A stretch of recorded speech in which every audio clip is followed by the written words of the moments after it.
மணப்பாறையில் அண்ணன்மார் தெய்வங்கள் என்றழைக்கப்படும் பொன்னர் சங்கர் மாமன்னர்களின் வாசிப்பெரு திருவிழா, வீர வரலாற்று படுகளம் சாய்தல் பின் எழுப்புதல் நிகழ்வு, பல்லாயிரக்கணக்கானோர் பங்கேற்பு.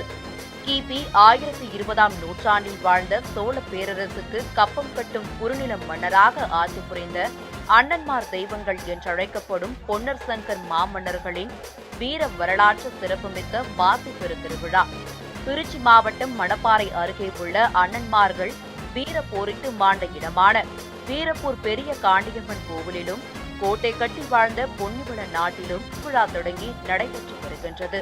திருவிழாவின் முக்கிய நிகழ்ச்சியான வீர வரலாற்று படுகளம் சாய்தல் பின் எழுப்புதல் நிகழ்வு நேற்று இரவு படுகளம் அருள்மிகு கன்னிமார் மற்றும் குளக்கரை கருப்பசாமி மகாமுனி பொன்னர் சங்கர் தங்காள் திருக்கோயில் வளாகத்தில் நடைபெற்றது. இத்தகைய சிறப்பு வாய்ந்த நிகழ்வில் ஏராளமான பக்தர்கள் கலந்து கொண்டு வழிபட்டனர்.